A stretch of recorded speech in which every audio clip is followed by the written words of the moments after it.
Then there are questions around gender equality as well, because really, if half of your population is not productive on account of lack of education or getting married too early and all sorts of other such issues, then you have already constrained productivity from the beginning, because obviously your entire population will be committed to the objective of productivity. So we've got to look at those sorts of issues, right? So the whole range of human capacity development, healthcare, ensuring that people are healthy and able to be productive, and that they have access to health, and all of these things. So I think that there are so many components of productivity, but I think an overriding theme for me is the whole question of an economy that focuses on value addition, as opposed to just selling raw materials or selling oil without the value addition that is required. And sometimes the questions that arise around value addition, and people will ask the question, okay, so how do you add value in an economy where you're basically not, where you require power, you need to import a lot of your components and all that. But then there are all sorts of incredible examples of even where people have power constraints, even India, countries like that have power constraints. These are cost issues. Yes, with improved power, you can actually produce cheaper, but these should not be hindrance. Because that's not my initial thoughts. I've read your articles and I have heard you talk about this, and you are not in support of this because you believe that this will hurt Africa very much. But the reality is that the world is moving away from fossil fuel. What is Nigeria doing and going to be doing to ensure that we are not taken by surprise and that we are prepared for the inevitable? I think that what is crucial is for us to pay attention to this, because we are confronted, so the world is confronted with a climate crisis, and we are part of the world. But we are also confronted with an existential crisis of poverty and of even mortality, in fact, maternal mortality, and all of the various challenges that come with extreme poverty. So while the world, especially the wealthier countries, are focused on climate change and climate change alone, we have to be focused not just on climate change, but access to energy, which is a major constraint that we have. And we also have to keep reminding ourselves and reminding policymakers that even in terms of how much pollution we're actually responsible for, it's a minor fraction to what the rest of the world is responsible for. I mean, so for example, the US does 15.5 tons per capita of emissions. We here, as the average in Africa, is about 0.1%, and we have far less power, we have far less access to energy. So the truth of the matter is that this transition to zero emissions by 2050 or 2060 or whenever must be based on fairness and equity and justice. And I think it's important for us to keep emphasizing this and to also negotiate this. So we shouldn't be negotiating just national contributions, which is what the NDCs, which is what we spend a lot of our time doing. We must negotiate the terms of this transition.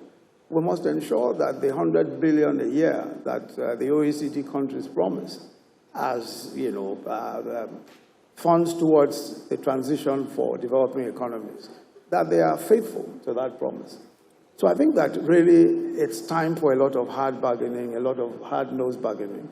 And we mustn't be shy of stating very clearly that, yes, we are part of this whole movement for zero emissions, and we believe in it, But we are not the worst polluters, and we are being asked to make the greatest sacrifice.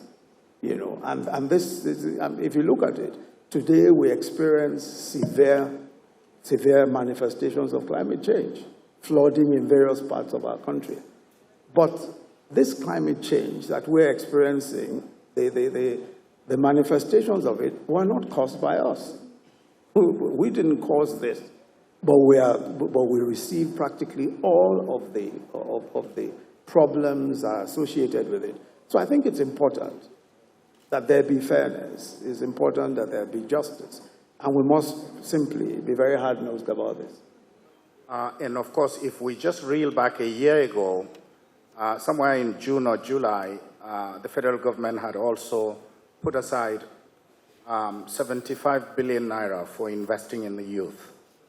Now, two things, actually, a number of things. One is that how is the utilization of that fund and the impact, particularly on the youth? Of course, it is targeting the youth. But the other one is actually a debate that I had with somebody this morning about what I call the dumbbell effect. Dumbbell is, you know, I lift weights these days. So I have maybe 5 kg on each side, I lift it. Nigeria exports crude oil. That's one of the heavy weights. But it is a dying product or service to the world. But we do not factor in the export, albeit begrudgingly, which is the intellectual capital that is leaving the shores of Nigeria. I chair a company, a startup, where we lost 5 developers, 4 to Canada, 1 to Netherlands. Now, if it is done deliberately, that can also be a source of investment or cash flow or FDI coming back to the country. Because when they create more, there are opportunities of creating jobs, both globally as well as locally. So if you can address the two-pronged question, which is coming out more as a statement than a question, Your Excellency, if you can touch on both elements. But the aim is the youth. Okay. First, let me say that the only way to ensure that young people don't vote with their feet is to create the environment that makes it rewarding, especially economically rewarding, for them to remain here. And there is a competition for resources. There's a competition for human resources all across the world. So you're going to find that, you know, young people will move in the direction where their resources, where their human resources are best appreciated in terms of what they earn. Now, that is not new, because if you look at several countries of the world, you'll find that there's huge migration. The Indians, the Chinese, moving in the direction where they are best appreciated. So it's not necessarily a Nigerian phenomenon, but I think the most important thing to emphasize is, so how then do we create the circumstances that enable us to retain the talents that we have? How do we create those circumstances? Now, there are all manner of things. One, of course, is the business environment itself. Is the business environment one that's favorable? Truth is that there are very many reasons, you know, and just as you tell the stories of failure, the stories of success are also there. I mean, you mustn't forget that of the 5 so-called unicorn startups, 4 of them are Nigerians, are based here in Nigeria. I mean, your Flutterwaves, your Opes, InterSwitch, etc. So that's an important point to make. So it does mean that there is something to be said for the environment even as it is. In other words, you can find accessible, cheap capital, right? Now, I'm talking of human resources now.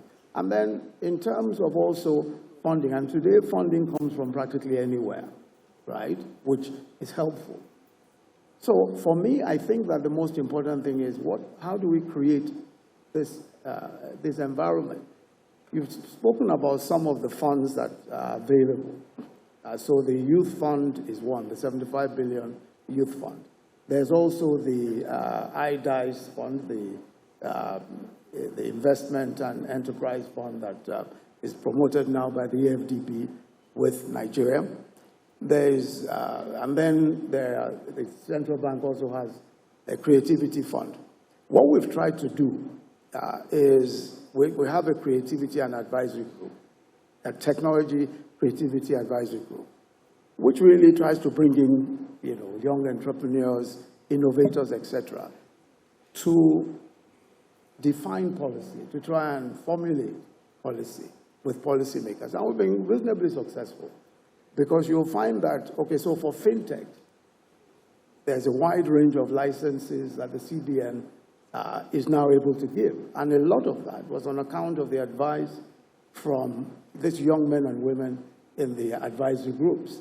So, the payment solution licenses, the super agent licenses, the mobile operator licenses that you can now get without necessarily being a deposit-taking bank are examples of how to make the environment right for this sort of thing. And, I mean, Flutterwave, for example, I believe now has a super agent bank, a super agent license, which is an enabler.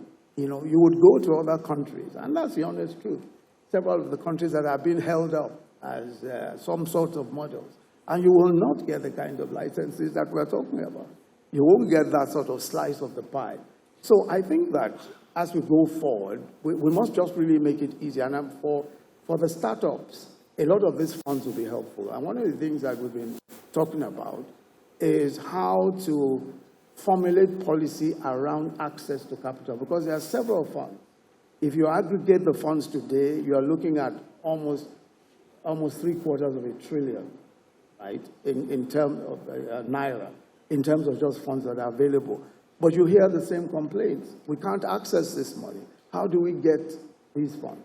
So I think that one of the very critical things that we need to do is working with entrepreneurs, working with the young men and women who are innovators, try and find the ways by which we can actually make access to capital easier. How do we de-risk these funds so that they're able to access them? Because obviously, you want to make sure that these funds are, can be paid back, But again, if you look at some of the investors in technology and innovation, they're not asking for, they're asking for equity. Many are not asking for an arm and a leg or any kind of collateral. So we must move in that general direction and, be able to put up the kind of patient capital that would make a difference in this, for these things. So I think that it's an evolving process. It's an evolving space. There's a lot to be done. There's a lot to contribute to, just in terms of formulating policy. But we're really at the beginnings and, frankly, at the inception of pretty exciting times for startups and for businesses in Nigeria. Yes. I recognize that of work is being discussed, that we are also discussing the underbelly and the protection of the vulnerable people in the workplace, especially women.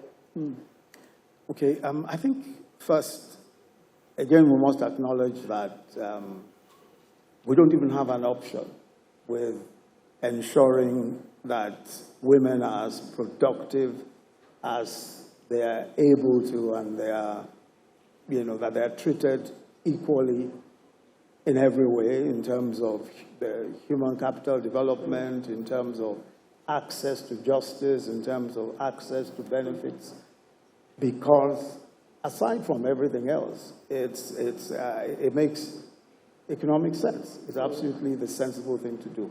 So I think that as a starting point, we must persuade ourselves and our people that this is not a favor. I mean, that equal rights for women, dealing with gender issues with the sensitivity and importance that should be attached to it, is not a favor being done to women. It's a universal benefit.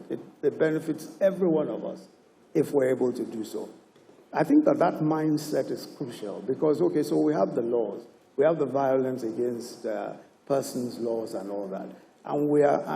But you find that social habits are not catching up with the laws. So enforcement of the laws become difficult because social habits are not catching up. I mean, you still find people confront women who are harassed or who are even raped or assaulted in one shape or form or the other.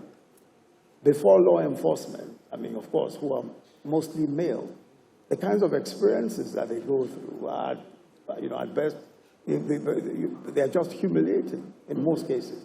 And when you get the feedback, for instance, in my office, we have a rule of law team in my office, where we've been doing quite a bit of work with the various states on the Violence Against Persons Act, Child Rights Act, and all of that. Trying to get the states to domesticate these laws and all that. And then all sorts of other sensitization efforts being made. But you find that it really must start with an understanding of why this makes sense for us. Because really, it goes beyond just making laws. It comes down to enforcement. Because the laws we've made are there, but we're not getting the benefits of those laws because it's taking a bit of time for culture and for social habits, negative social habits by and large, to catch up with where we are in terms of legislation. So I think that a lot more sensitization is required. I think that a lot more publicity should be given to those who are punished for these kinds of activities. We should, so for example, sexual harassment. It is only where people are caught red-handed or something that you'll find that there is any. So perhaps we should be looking at policies in the workplace that emphasize, reportability, emphasize the giving young women the access or women the access to be able to complain, and that this should be heard and attended to by persons who have some training in these things. So I personally believe that we are, and in some ways when you compare us with several other parts of the world, especially even the more developed economies of the world, I think that just in terms of the legislation, in terms of policy, we are almost where they are. But we need to really, sensitize social behavior a lot more so that we can catch up with this. So it's both policy, legislation, but my view is that more importantly, how do we change mindsets, Yeah, I think the political will is evident, frankly, because the political will is what is demonstrated through policy and laws. But it goes beyond political will. You must now have,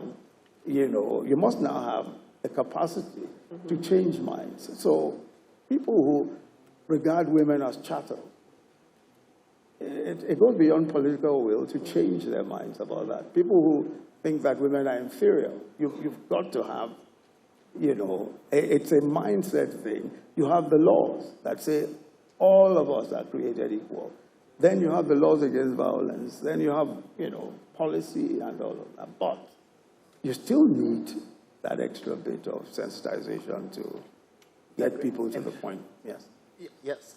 It is said, and it's one of my beliefs, that whatever you envision becomes your life. I.e., if the vision is for a Nigeria that is a major factor in the global economy. Nigeria has moved tremendously, by the way. I'm not discounting that, but there is a lot more that needs to happen. What can you talk to? Can you take us through that in your mind, and also the vision you would have going forward for Nigeria? First with education, I think that there's no question at all that we have to really move along with education especially education that's relevant to the sorts of opportunities and jobs that are available today.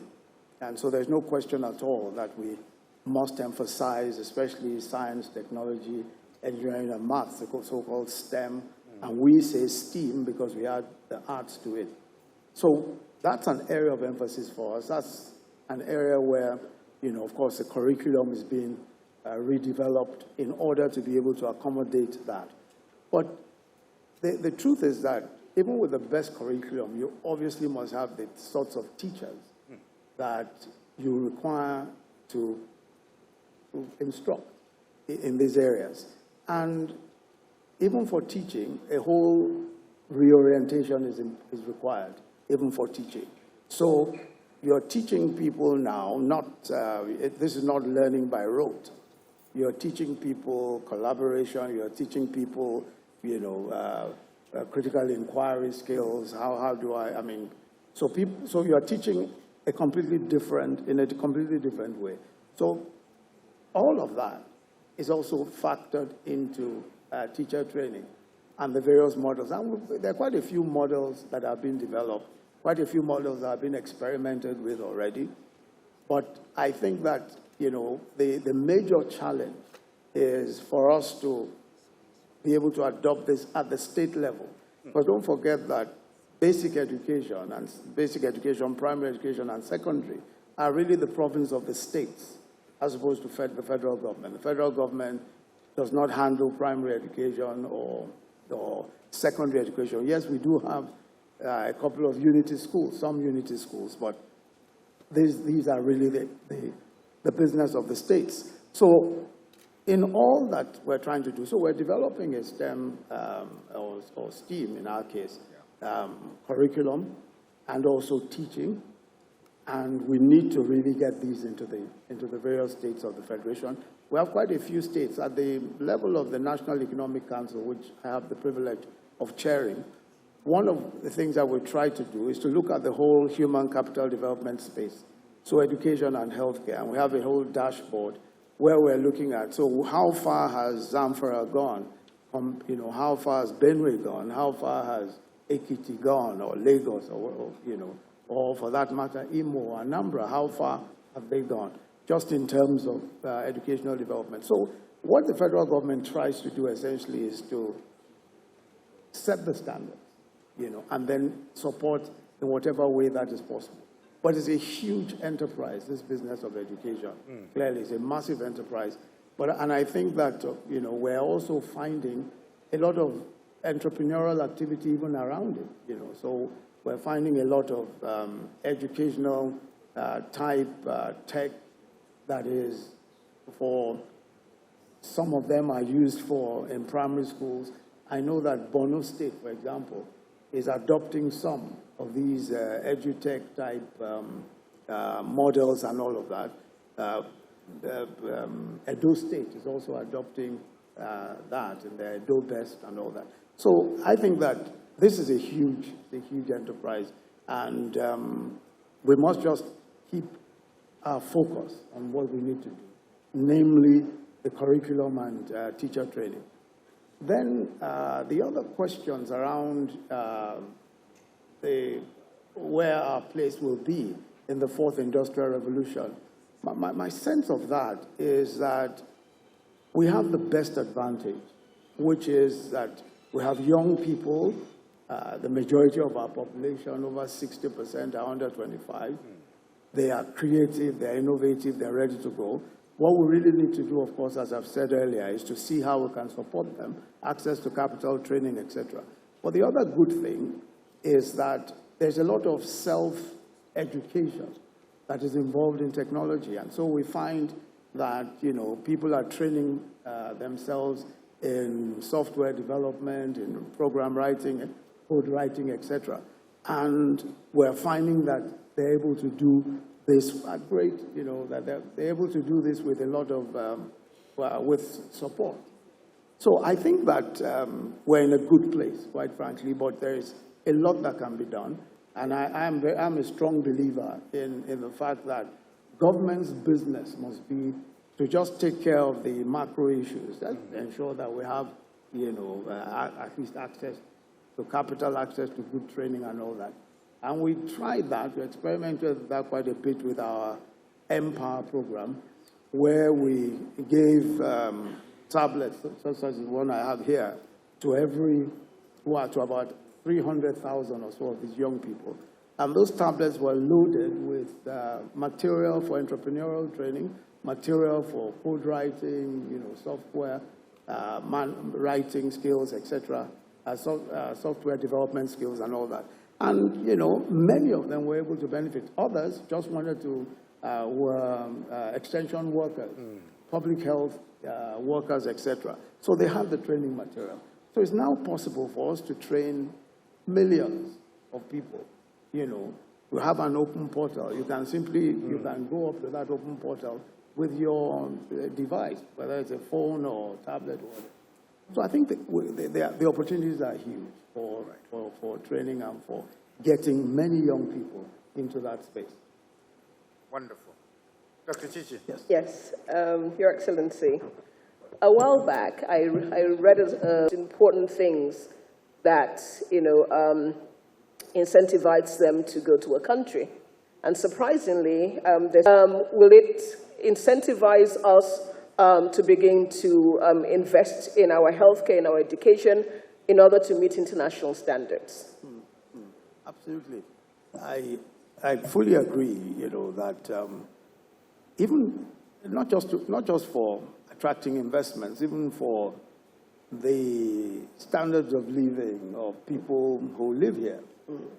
I think it's an important thing because, just as you said, yes, general well-being, the happiness of individuals, how they feel, especially when they have children, it's even more so. They want their children to have the best possible facilities, etc. So there's no question at all, in my view, about improvement of social services for purposes of ensuring the well-being of individuals. I think that's absolutely a case that makes itself. But the question then is, how do you get to that point? And a lot, in my view, would have to do with, obviously, government policy and government action. But I also think that we must be ready for why government action is not always as effective as it ought to be. But just take healthcare, for example. So healthcare is a matter that we, at the moment, fund from budget. So it depends a great deal on revenues. And of course, we have, huge revenue challenges. So what is the antidote to that, or what's our answer to that? The answer to that is healthcare insurance, compulsory insurance. Now, compulsory insurance ensures that we're able to pool resources, that we're able to aggregate resources from premiums that everyone pays and the government pays for those who who cannot do so. So, without compulsory health insurance, we simply cannot bring together the resources that are required to provide decent health care for 200 people growing by 5 million every year. There's no way we can provide those resources. So I think that the first thing is, as an example, healthcare. First thing is, what do we need to do that will be a game changer? And I think that game changer is health insurance. And when you then look at it, okay, so public health, we've been able to more or less set a standard for public health. And that was seen in our COVID-19 response. And I think that our response to COVID-19, a major public health challenge, was probably one of the best anywhere in the world, just in terms of the response. Now, why is that so? Why was that so? Reason is that we've had years of developing a public health system. So we're familiar with how to deal with Lassa fever, how to deal with malaria, how to deal with polio. We've done immunizations on scale, and unlike other countries that haven't done any immunization except immunization of children at birth. we have a lot of experience, and we have a lot of experienced hands in doing so. But clinical health is an area where we have deficiencies. So we need to better equip hospitals. We need to develop formats around how even hospital care makes sense for those who are providing the service. In other words, they're able to make money from it and, reinvest. And how it also makes sense from the point of view of the patient, who mustn't always be paying out of pocket. So we're at a point now with the Healthcare Reform Committee, which I have the privilege of chairing, where we're looking at all these options, and we're trying to see in what ways can we ensure that this would work. So there are huge, if you like, huge revolutionary changes that need to be made, and I believe that they are entirely possible. I believe they're entirely possible, and that we're at a point where, these things are accessible to us. We can do these things. And so I am certainly looking forward to, especially in the healthcare sector, some of the reform that is possible. Just a few days ago, we were opening a hospital in Lagos where, this is supposed to reverse the medical tourism that we find and all that. And what this hospital was able to show us is, first of all, the sheer number of doctors in diaspora who are experts in their various fields, who are coming home to work. Now, the doctor who comes home who comes to consult and do his operations is still available for work elsewhere, And so, even the way medical service is delivered today is so radically different from the way it used to be that it is possible now to get the best of help. While we were there in one theater, we were able to communicate with some other expert who was, I believe was in the US, who was able to talk to us. So even medicine, telemedicine is entirely possible, it's available. So I think, that there is, in my view, these are exciting times. There's a lot that we can do. So I definitely believe that we can do a lot. Talking about leisure, there is an element that you touched on, and I want you to elaborate a bit. The combination of the creative industry, meaning Nollywood, the music, artistic endeavors such as painting, sculpture, combined is about 8 to nearly 9% of our GDP. Oil and gas is less than that. And it creates more jobs. And therefore, we should also focus on that. Of course, you've mentioned about the CBN Intervention Fund. Are there any purposeful policy-related issues that is pushing resources into that aspect, since job creation is one of the major goals or objectives of this administration?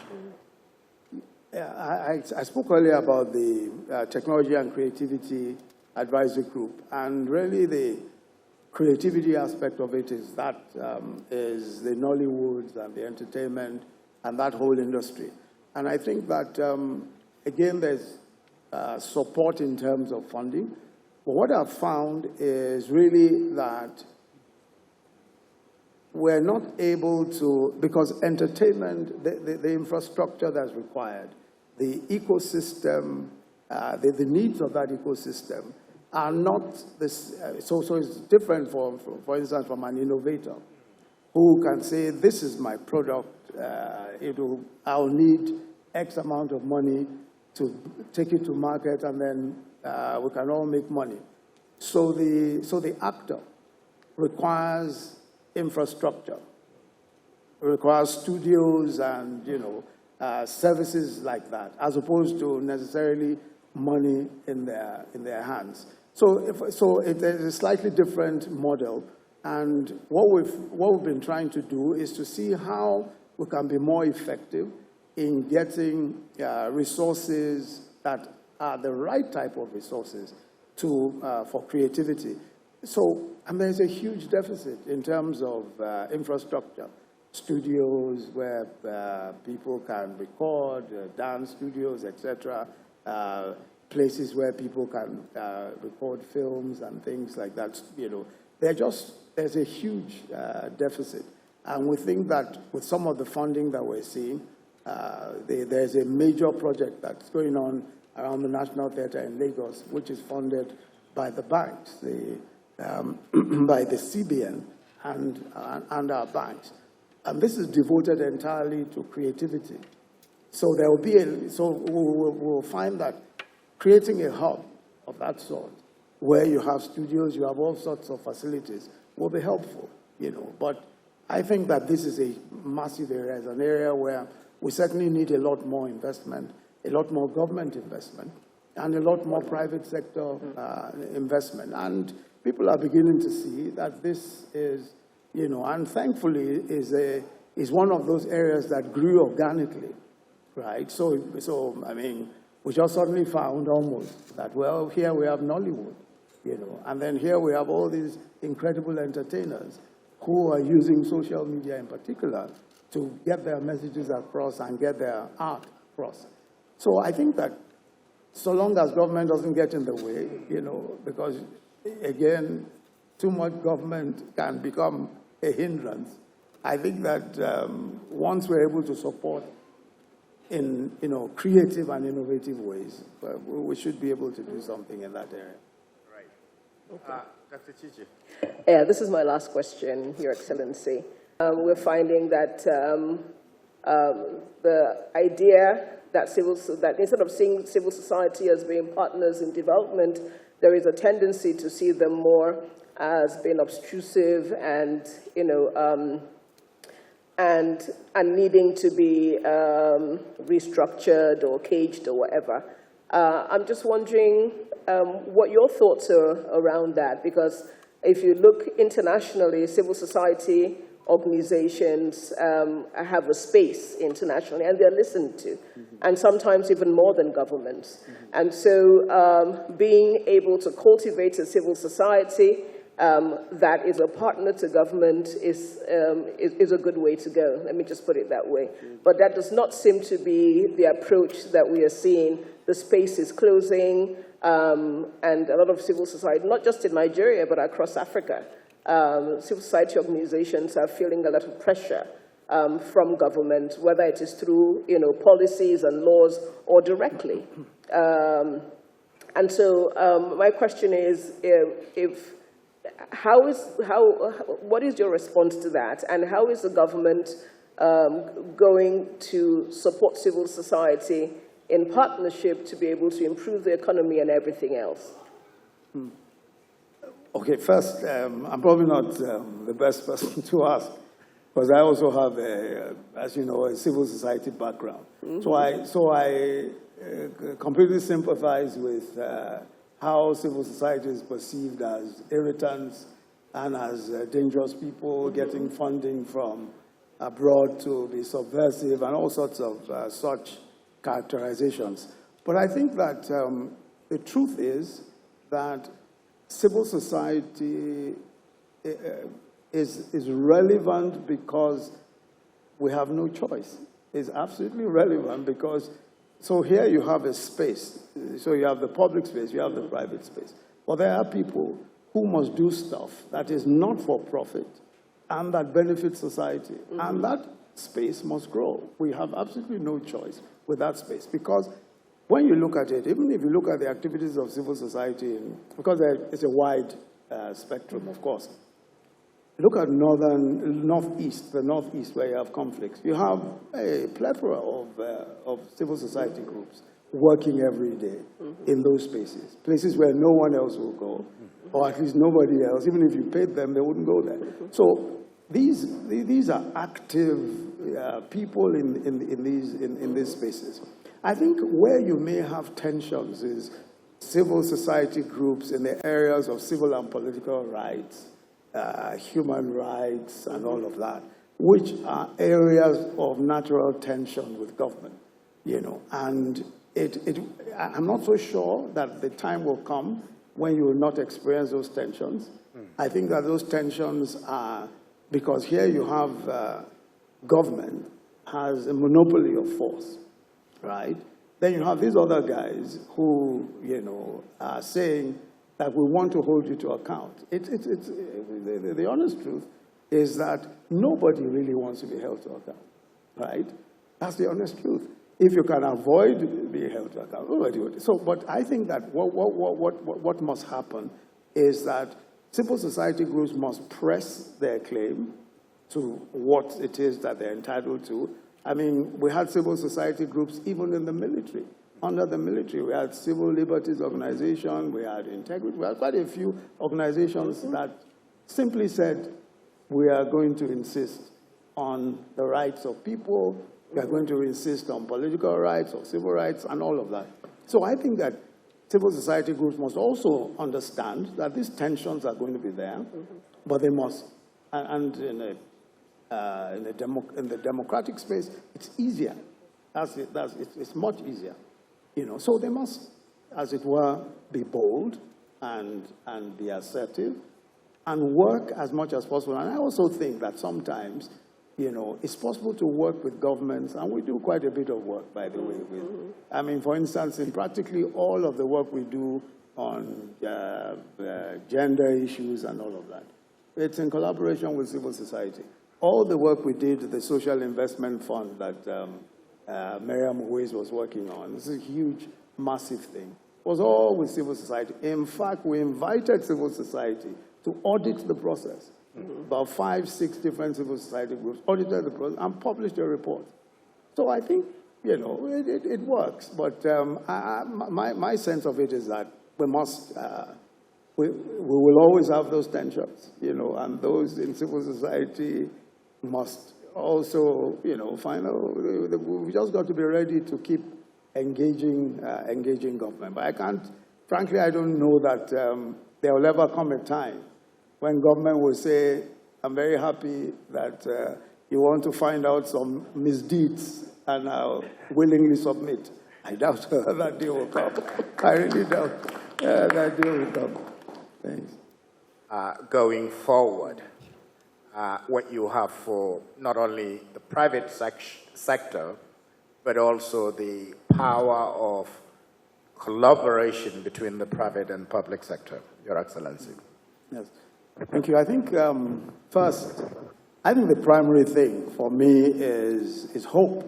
I think there is a great deal of, I think we must focus on what this country offers, just in terms of all of the resources we have, human, natural, all the resources we have, and also the will, the energy, the innovativeness of the Nigerian.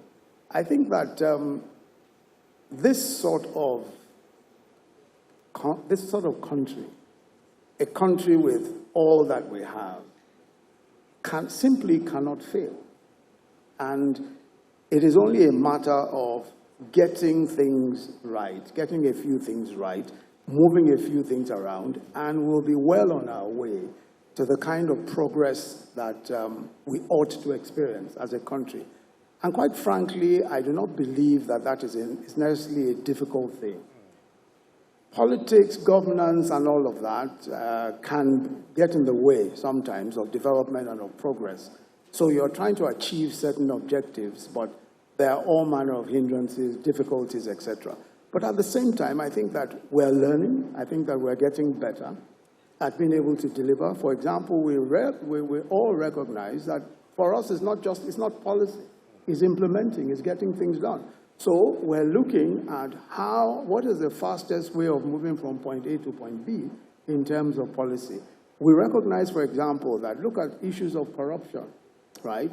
So let's even leave high-level corruption to just, I want to obtain a passport, I want to obtain a license, any approvals from government agencies, etc. We recognize that the more we're able to remove discretion from individuals, the more we're able to put services on electronic platforms, removing all that need for interference and all that, the better. Now, in some cases, even that is subverted, but it's because we haven't been able to work it end to end. So, even in establishments where things are supposed to happen online, you might still end up in front of a government official who says that unless you part with money, that you are not going to be able to get the service. But we can do it end to end. And it is possible for us to develop those systems, and we're developing those systems to be able to do end-to-end, apply online, and get it online. Some of it has been in fits and starts.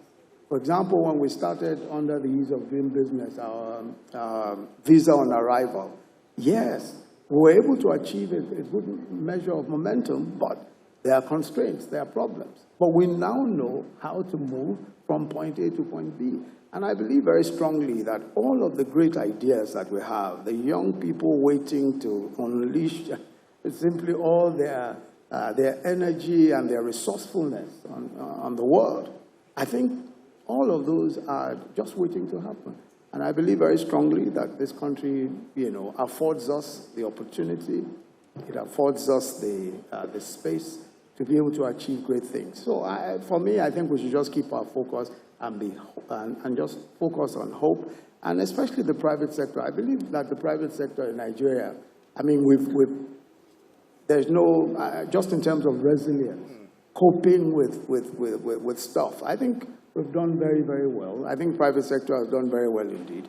And I strongly believe that with what we have learned, even coping with the post-pandemic business after the pandemic, and how we've been able to, transport, for example, went down 49% in the COVID. Now they're back to 77%. The construction went down by almost 40%. I mean, it's a much more modest back to positive. But we can see that there is, there's a will to do things. There's energy. There is, resilience, resourcefulness. So my take is that this country is one that is waiting to happen, and it will happen, and it will take all our resources and all of our effort to make it happen, and it will happen. Amen. Yes. It will happen.